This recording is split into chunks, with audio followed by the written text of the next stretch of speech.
Dr. NGR Educational and Research Institute, University, Madurai, Chennai. Hi we play trending நேயர்கள் எல்லாருக்குமே வணக்கம். நான் இசக். இன்னைக்கு வலைப்பே சந்திரன் அவர்கள் இந்த வாரத்தில் என்ன புது படங்களை பற்றி என்னென்ன புது விஷயங்களை பேச போகிறோம் அப்படின்றத கவனிக்கலாம் வாங்க.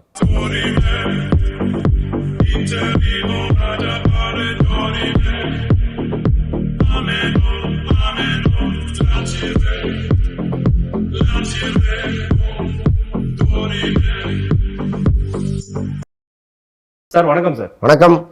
இந்த வாரம் வந்த படங்கள்ல எந்த படம் உங்களுக்கு ரொம்ப பிடிச்சிருந்தது? எந்த படத்தை வந்து நான் திருப்பி இன்னொரு வாட்டி கூட பார்க்கணும்னு நினைக்கிற மாதிரி எந்த படம் உங்களுக்கு தாக்கத்தை ஏற்படுத்துச்சு?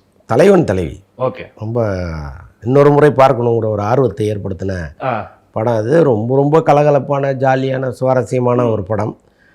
பாண்டியராஜ் வந்து கடைக்குட்டி சிங்கம்னு ஒரு படம் பண்ணார். அதில் ரொம்ப ஜாலியாக இருக்கும், காமெடிலாம் நல்லாயிருக்கும். திடீர்னு ஒரு சென்டிமெண்ட் ஒன்று வச்சு நம்மளெல்லாம் கதற விட்டுருவார். ஸோ அப்படி வந்து அவ்வளோ பெரிய எமோஷன்ஸ் எல்லாம் இல்லாட்டாலும் இந்த படம் வந்து ரொம்ப ரொம்ப ஜாலியான ஒரு படம். நீங்கள் ரசிச்சுட்டே இருக்கலாம். அந்த 2.5 மணி நேரம் படத்தை வந்து எங்கேயுமே நீங்கள் அடடா கொண்டுட்டாங்களேன்னு நினைக்காத அளவுக்கு சூப்பராக பண்ணியிருக்காரு. நிஜமாக முழு பெருமையும் டைரக்டர் தான் போய் சேரும். அதற்கப்புறம் பார்த்தீங்கன்னா விஜய் சேதுபதி, நித்யா மேனன் 2 பேருடைய நடிப்பெல்லாம் வந்து அல்டிமேட். கணவன் மனைவியாகவே வாழ்ந்துட்டாங்க அவங்க. அதுவும் வந்து அந்த மதுரை பேக்ரவுண்டு, மதுரை புதுக்கோட்டை பேக்ரவுண்டில் வச்சுருக்காங்க. அந்த பரோட்டாலாம் படத்தில் வந்து எத்தனை விதமான பரோட்டான்னு காமிக்கிறாங்க. ஏன்னா விஜய் சேதுபதி பரோட்டா மாஸ்டர். இல்லை, ப்ரெஸ் மீட்லேயே அதை பற்றி நிறையா சொல்லியிருந்தாரு. அப்படியா? ஸ்க்ரீனில் பார்க்கும்போது நிஜமாகவே வெளியில் வந்தோடனே எங்கேயாவது பரோட்டா கடை நல்ல கடை இருந்தால் பூந்துடலாமாங்கிற அளவுக்கு ஒரு ஆர்வத்தை கிரியேட் பண்ணிச்சு. ரொம்ப நாள் கழித்து ரொம்ப உறுதியாக சொல்லலாம் ஒரு மிகப்பெரிய வெற்றி படம் அது. மகாராஜாவுக்கு பிறகு விஜய் சேதுபதிக்கு ஒரு பெரிய வெற்றி படம்னா இந்த படமா இருக்கும். Okay okay. இது வந்து ஒரு விஷயத்தில் பார்த்தீங்கன்னா அவங்க 2 பேருக்கும் ஏற்கனவே ஒரு சிறு விரிசல் இருந்தது. அந்த விரிசல் வந்து டெவலப் ஆகாமல் இப்போ அதை வந்து நல்லா வந்து எப்படி சொல்கிறதுன்னா, ஸோ அந்த விரிசலை கூட அதை கண்டுக்காம இப்போ வந்து 2 பேரும் சேர்ந்து படம் பண்ணணுன்ற ஒரு ஆரோக்கியமான ஒரு சூழலுக்கு வந்ததா இடையில வந்து சோஷியல் மீடியாவில் நிறைய விஷயம் ப்ரெஸ் மீட்ல கூட அவரே ஓப்பனாக சொல்லியிருந்தார் விஜய் சேதுபதி. ஸோ இந்த படத்தில் நாங்கள் இணைந்ததுக்கு இது ஒரு காரணமாக இருந்தது அப்படின்ட்டு. பாண்டியராஜோட சொல்கிறீங்க நீங்கள்? பாண்டியராஜா. நான் நித்யா மேனன் சொல்கிறீங்களோன்னு. ஓகே, நித்யா மேனன் இல்லை, பாண்டியராஜ் அவர்களோட தான். ஸோ இந்த ப்ராஜெக்ட் வந்து அவங்க இதுக்கு முன்னாடி எப்பயோ பண்ணியிருக்க வேண்டியது. ஒரு கால சூழ்நிலைகள் இத்தனை நாளைக்கு அப்புறம் இந்த படம் வந்து சேர்ந்து பண்ணக்கூடிய சூழல் அது அமைச்சுக்கிட்டாங்க அப்படின்றது தான் அவர் ஓப்பனாக சொன்னார். ஆனால் ஒருவேளை அவங்க சண்டையை நீடித்து வேண்டவே வேண்டான்னு விஜய் சேதுபதி முடிவு எடுத்திருந்தா இப்படி ஒரு படம் வந்திருக்குமான்னு கூட நம்ம யோசிக்கலாம். ஏன்னா அந்த கேரக்டரில் அவரை தவிர இன்னொருத்தரை நீங்கள் பொருத்தி பார்க்கவே முடியாது. விஜய் சேதுபதி தான் அவ்வளோ ஆப்டாக அதில் பொருந்திருக்கிறார். அது வந்து அந்த அந்த குலதெய்வம் கோயிலுக்கு அவர் வருவார். அந்த முனீஸ்வரன் கோயிலோ கருப்பு கோயிலோ தெரில, ஒரே சூளங்களாக குத்திருக்கோம். அப்படியே அவரே ஒரு கருப்புண்ண சாமி மாரியே நடந்து வருவார். அப்படி வந்து அந்த சாமியை கும்பிட்டு அப்படி நெத்தியில் விபூதியை பூசிட்டு அப்படி திரும்பி நின்னாருன்னா இவன் ஒரு ஊரே அடிப்பாண்டாங்கிறத நம்ம நம்ப முடியும். ஸோ அப்படி ஒரு கேரக்டரில் அப்படி நடிச்சிருக்காரு. உள்ளபடியே இந்த கேரக்டரில் இன்னொருத்தரை நீங்கள் நினச்சே பார்க்க முடியாது. அதனால் அவங்க 2 பேருக்குமான ஒரு சின்ன உரசல் இருந்திருந்தால் கூட அது கிளியரானது நமக்கெல்லாம் பெரிய சந்தோஷம்தான். இன்னொன்று, பாண்டியராஜை பொறுத்தளவுக்கு அவர் கொஞ்சம் அதிகமாக பேசிடுவார். இப்போ யாராக இருந்தாலும் அவர் கவலைப்படாமல் அவர் மனசில் என்ன படுதோ அதை எவ்வளோ பெரிய மோசமான விமர்சனமாக இருந்தாலும் அதை உள்ளுக்குள்ளே வச்சுக்காமல் வெளிப்படுத்துகிற ஒரு நபர் அவர். ஸோ அதனாலேயே அவங்களுக்குள்ளே ஏதாவது பிரச்சனைகள் வந்திருக்குமோ நினைக்கிறேன். Okay okay. ஸோ இங்கே வந்து பொதுவான ஒரு உளவியல் சிந்தனை வந்து வெளிப்படையாக பேசும்போது அவங்க நல்லவன் இல்லை, அவன் தான் கெட்டவன் ஆக போகிறான். அதானே? அது ஒரு வகையில் நல்லதும் இல்லைங்கிறானா. ஓகே. நீங்கள் எல்லாத்தையும் வெளிப்படையாக பேச முடியாது. இப்போ விஜய் சேதுபதி நீங்கள் எங்கேயோ பேசியிருக்கிறாரு, அதனுடைய விளைவு தானே அது அந்த விரிசலுங்கிற. அது மாதிரி எல்லாரையும் பேச முடியாதுல்ல. முடியாது.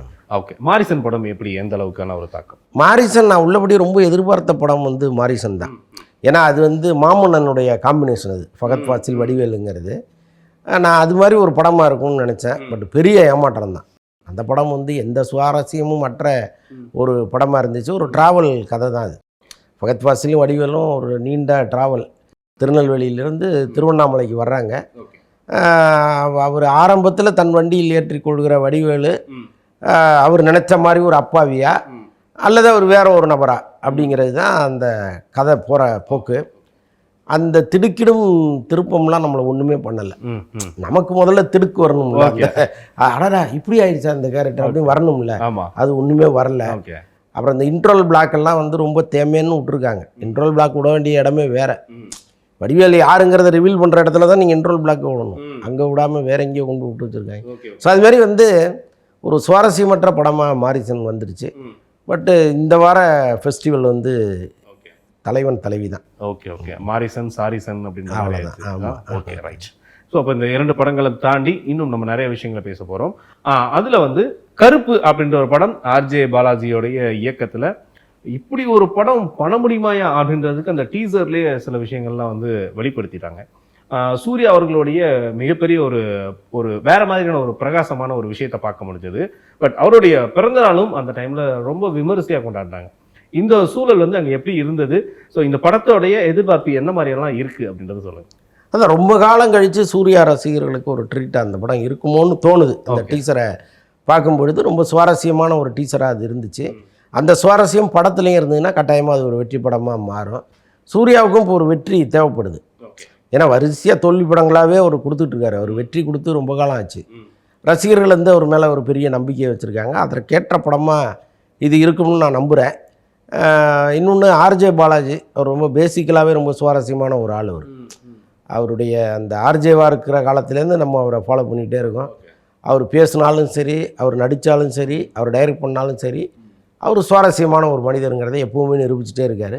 ஸோ அவருடைய இந்த படம்ங்கிறது இன்னும் கூடுதல் ஒரு நம்பிக்கையை ஏற்படுத்தி கொடுக்குது. ஓகே, பார்க்கலாம் எப்படி இருக்குன்னு. இல்லை அதில் வந்து சில விஷயங்கள் பார்த்திபன் படம் ஒரு இரவன் நிழல் அப்படின்ற படத்தோடைய அந்த போஸ்டருக்கும் இந்த போஸ்டருக்கும் ரொம்ப ஒரு சரியான ஒரு பொருத்தம் இருக்கு. அதுல வந்து காப்பி அடிச்சிட்டாருன்ற ஒரு விஷயத்த சோஷியல் மீடியால போட்டு பம்பளுத்திட்டு இருக்காங்க. ஒரு போஸ்டர்லாம் நீங்க வச்சு ஒரு கதையை ஒப்பிட முடியாது. இரவு நிழல்ங்கிற படம் டோட்டலா வேற. அதற்கும் இதற்கும் சம்பந்தம் இருக்காதுங்கிறத நம்ம உறுதியா நம்பலாம். அது வந்து ஒரு பெரிய அட்வென்ச்சர் பார்த்திபன் பண்ணது.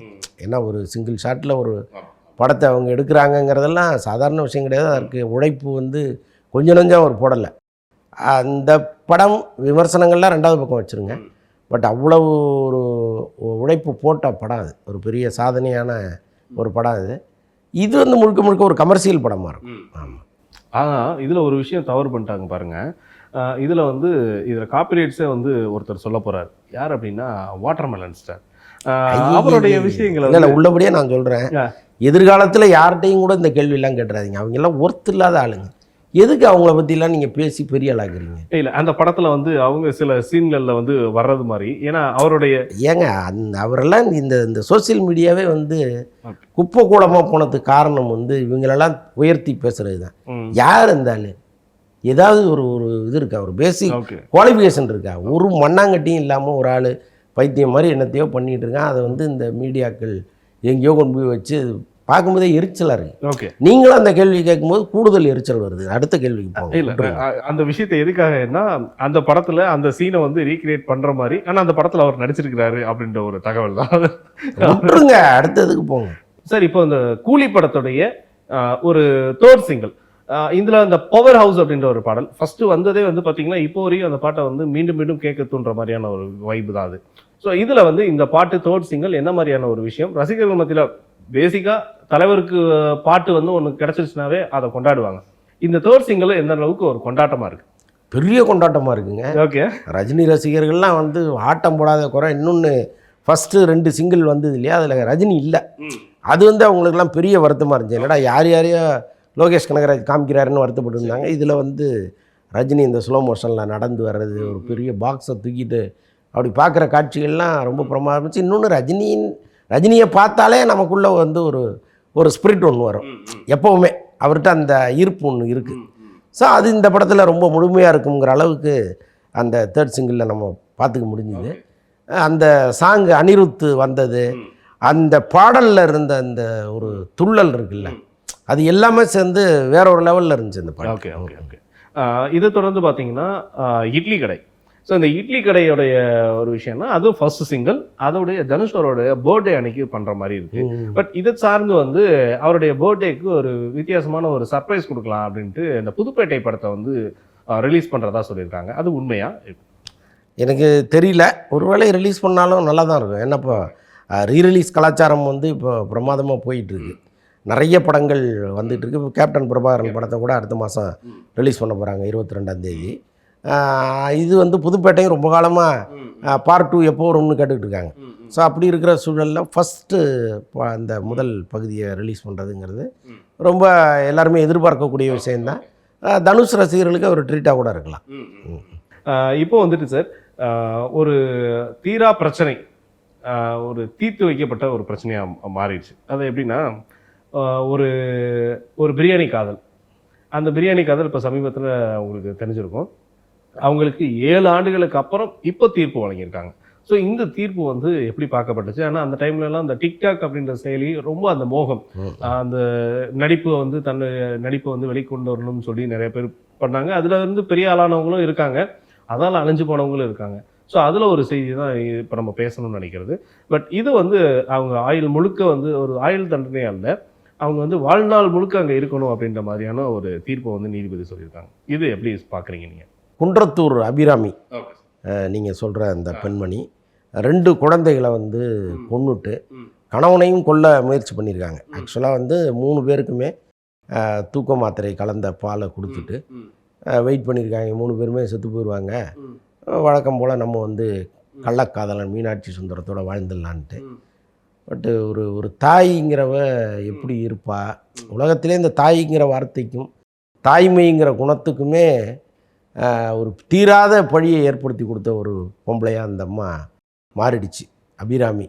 அதான் அந்த அந்த சம்பவம் நடந்து அப்போ பத்திரிகை 2018 இந்த செய்திகள்லாம் வரும்பொழுது வாரி அதான் மண்ணை வாரி தூத்தாத குடும்பமே கிடையாது. இவன் நல்லா இருப்பாளான்னு கேட்டவங்க தான் அதிகம். அந்த அளவுக்கு வந்து அந்த குழந்தைகள் முகத்தெல்லாம் நம்மளால் பார்க்கவே முடியல. அப்படி பிஞ்சு குழந்தைகள். அதை வந்து நல்லவேளை கணவர் பிழைச்சிக்கிட்டாரு, அந்த சின்ன குழந்தை மட்டும் இறந்துடுச்சு போல இருக்கு. கணவர் வழக்கம் போல் ஏதோ லேட்டாக தூங்கிட்டோன்னு நினச்சி ஆஃபீஸ் போயிட்டார். அந்த தூங்கிட்டு இருந்த இன்னொரு பையனையும் தலையணையும் வச்சு அமுக்கி கொன்று அதற்கப்புறம் தான் சந்தேகத்தின் பேரில் பிடிக்கிறாங்க. இன்றைக்கி வந்து சாகும் வரை ஆயுள் தண்டனை 2 பேருக்குமே கொடுத்துருக்காங்க. சரியான தீர்ப்பு. இதற்கப்புறம் மேல்முறையீடு போகிறாங்களா இல்லையான்னு நமக்கு தெரியல. ஏன்னா இப்போ இப்படிப்பட்ட ஒரு கிராதைக்கு சப்போர்ட் பண்ணுறதுக்கு யார் வருவா இல்லையா? அதனால் வந்து மேல்முறையீடுங்கிறதெல்லாம் மிகப்பெரிய செலவாகும். அது இன்னொன்று வந்து அங்கெல்லாம் வந்து தண்டனையிலேருந்து விடுதலை பெறத்துக்கு வாய்ப்பே கிடையாது. ஸோ அப்படி இருக்கும்போது இதை எப்படி விட்டுருவாங்களா, மேல்முறையீடு போவாங்களான்லாம் நமக்கு தெரில. பட் என்ன இருந்தாலும் சரியான தீர்ப்பு, இதுதான் வந்து சரியான தீர்ப்பு. ஓகே. ஸோ அதுலேயும் சில சோஷியல் மீடியாவில் அந்த செய்திகளில் வெளியான இதெல்லாம் அவங்க அந்த நெகத்துக்கு வந்து பாலிஷ் பண்ணியிருக்கிறது, ரொம்ப அவங்க ஆடையில் வந்து ஒரு தோற்றமாக வந்திருக்காங்க அப்படின்றதெல்லாம் வந்து முணுமுணுக்கப்பட்டுச்சு. ஸோ அதெல்லாம் எப்படி பார்க்குறீங்க? ஆமாம், ஆக்சுவலாக வந்து அவங்க தீர்ப்பு வர்ற வரைக்கும் விசாரணை கைது தானே. அப்போ அவங்க ட்ரெஸ்ஸு இந்த மாதிரி வந்து வீட்டிலேருந்து கொண்டு வந்து கொடுப்பாங்க, அதெல்லாம் போட்டுக்கிறது எல்லாமே வந்து இயல்பாக இருக்கும். பட் அவங்க நம்பிக்கையை பாருங்கள், இன்றைக்கி தீர்ப்பு வரும் நம்மளை விடுதலை பண்ணிடுவாங்க அப்படின்னு நினைக்கலன்னா அந்த அந்த அலங்காரம்லாம் வரவே வராதில்ல. அப்போ நம்ம நாட்டினுடைய சட்டத்திட்டத்தை பற்றி இவங்க மனசில் என்ன இருக்குது, இவங்க வேற ஒரு உலகத்தில் வாழ்ந்துட்டு இருக்காங்களா, எப்படி பிள்ளையவே ஒருத்தி கொள்ள துணிகிறான்னா அவருடைய கற்பனை வந்து இப்படி தான் இருக்கும். நம்மளை வந்து ஒன்றும் பெரிய தப்பு பண்ணல, நம்மளை விட்டுருவாங்க அப்படிங்கிற மாதிரி தானே இருக்கும். ஸோ அதனால தானே இப்படி வர வச்சிருக்கு முதல்ல இல்லையா? இன்னொன்று வந்து அந்த தீர்ப்பை கேட்டு கதறி அழறதெல்லாம் பார்க்கும்போது இப்படி உங்களுக்கு எதிர்பாராத ஒரு தீர்ப்பாக தான் அவங்க பார்த்துருக்காங்க. இது ஆனால் நம்மளாம் எதிர்பார்த்தது தான். கண்டிப்பாக கட்டாயமாக இதுக்கெல்லாம் தூக்கு கொடுக்கணுங்கிற அளவுக்கெல்லாம் நம்ம எதிர்பார்த்தோம். அவங்களுக்கு அது தோணலை போல இருக்கு, விட்டுருவாங்க அப்படின்னு நினச்சிருந்துருக்காங்க. அதனால தான் வந்து அந்த தீர்ப்பு கிடச்சோன்னே அப்படி கதறி கதறி அழுவுறது. நான் என்ன சொல்கிறேன், கள்ளக்காதல் வந்து இங்கே சகஜம். நம்ம வந்து தினத்தந்தியில் காலகாலமாக படிச்சுக்கிட்டு இருக்கோம் இந்த கள்ளக்காதல் விவகாரங்களை. பிடிக்கலன்னா யாரும் யாரு கூடயோ ஓடி போயிடுவாங்க, அவ்வளோதான். அதுக்கப்புறம் வந்து அந்த குடும்பத்தை 10 வருஷம் கழித்து 20 வருஷம் கழித்து வந்து பார்ப்பாங்க. அல்லது சில நேரம் இந்த காதலே நல்ல காதலாக மாறி குடும்பம் நடத்துகிறதெல்லாம் உண்டு. ஆனால் பெற்ற குழந்தைய கொல்லணும்னு ஒருத்தி நினச்சா பாருங்க, அது மன்னிக்க முடியாது. கணவன் மீது ஏதோ ஒரு அதிருப்தி வருது, காதல், இன்னொருத்தனோட காதல் வருது, இவனை டைவர்ஸ் பண்ணிவிட்டு இன்னொருத்தன் நான் கல்யாணம் பண்ணிக்கிட்டேங்கிறதெல்லாம் இங்கே சட்ட ரீதியாக வந்துடுச்சு. ஒன்று அப்படி பண்ணணும், எனக்கு பிடிக்கல கணவனை விட்டு நான் போகிறேன் அப்படின்னு நீங்கள் கோர்ட்டில் போய் டைவர்ஸ் வாங்கிட்டு பிள்ளைகளை கூப்பிட்டு நீங்கள் போனீங்கன்னா அதில் ஒரு நியாயம் இருக்குது, அதுக்கு உரிமையும் இருக்குது.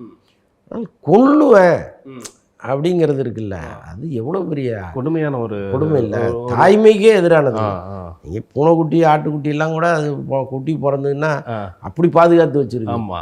ஆறறிவு உள்ள ஒரு மனுஷன் எப்படி இருந்திருக்கணும் இல்லை? இல்ல இது பார்க்கும் பொழுது ஆங்கில படத்துல பார்க்கக்கூடிய ஒரு ஒரு எப்படி சொல்றதுன்னா மனதே வந்து ரொம்ப கொடூரமா வச்சிருக்கக்கூடிய ஒரு கதாபாத்திரமா தான் தெரியுது. ஆமாம். அண்ட் அதை தொடர்ந்து இப்போ சமீபத்திலேயே இந்த விஷயங்கள் வந்து அதிகமா நடக்க ஆரம்பிக்குது. அது செய்திகள்லாம் பார்க்கும் பொழுது நிறைய இடங்கள்ல இதுதான் நடக்குது. அண்ட் இதை விட ரொம்ப இப்போ சமீபத்தில் நடந்த விஷயம், தன்னுடைய மனைவி தங்கிட்ட வாழ வரல அப்படின்றதுக்காக தன்னுடைய குழந்தையவே வந்து ஒருத்தர் வந்து கொலை செய்தாங்க. ஸோ இந்த மாதிரி சம்பவங்களும் எப்படி பார்க்குறீங்க? இதுக்கு உளவியலா ஏதாவது கருத்துக்கள் ஏதாவது சொல்ல விரும்புறீங்களா? இல்லைங்க, அது அது என்னென்னா இங்கே ஸ்ட்ரெஸ்ஸு உள்ளபடியே அந்த ஆத்திரம் வரும்பொழுது அவனுக்கு சுற்றி என்ன நடக்குதுங்கிறதே மறந்துடுறேன். மனைவியை பழி வாங்கணுங்கிறதுக்காக பிள்ளைய கொண்டு போய் கொள்றதுங்கிறது எவ்வளோ பெரிய கொடுமை. இன்னொன்று வந்து அவன் ஏதோ சைக்கோவாக இருக்கான், அவன்கிட்டேருந்து பிள்ளைய பாதுகாக்கணும்லாம் அந்த அம்மா நினச்சிருக்காங்க. ஸோ அதெல்லாம் வந்து கடைசி வரைக்கும் அலர்ட்டாக இருந்திருக்கணும். பட் இவனுங்களுக்கெல்லாம் எப்படி மனசு வருது, பெற்ற குழந்தையை கொள்வதற்கு எப்படி மனசு வருதுன்னு தெரில. கணவன் மனைவி சண்டைங்கிறதுலாம் ரொம்ப சகஜம், பல இடங்களில் நடக்குது. பிடிக்கலன்னா பிரிஞ்சு போயிடுவாங்க, அவ்வளோதான். நான் என்ன சொல்கிறேங்க, பிரிந்து போவதற்கான சுதந்திரம் இந்த நாடு கொடுத்துருக்கு. சட்ட ரீதியாக பிரிஞ்சு போயிருங்க, அவ்வளோதானே. நீங்கள் இது சம்மந்தப்பட்ட எல்லாரையுமே வந்து கஷ்டப்படுத்துறது இருக்கிறது இல்லை. அதுவும் வந்து எதுவும் தெரியாத அப்பாவி குழந்தைகளை பண்ணுறது தான் இதில் ரொம்ப வேதனையான ஒரு விஷயமா இருக்குது. Okay okay. இல்லைங்க, பிஆர் ஒர்க்குன்னு சொல்கிறத விட அவரோட சேர்ந்து ஒர்க் பண்ணவங்க அவருக்கு ரெக்கமெண்ட் பண்ணுறாங்க. பட்லி, சிம்பு, தனுஷ் இவங்க எல்லாமே வந்து அவருக்கு சப்போர்ட் பண்ணுறதா தகவல்கள் வருது. இப்போ இளையராஜா வந்து அவர்கிட்ட போய் கம்போசிங் போனீங்கன்னா ஒரே நாளில் 10 பாட்டு கூட கம்போஸ் பண்ணி கொடுத்துருவாரு. இதே வந்து ஹாரி ஜெயராஜ் மாதிரி ஒரு இசையமைப்பாளர்னா ஒரு பாட்டு கம்போஸ் பண்ணுறதுக்கு 6 மாதம் ஆகும்.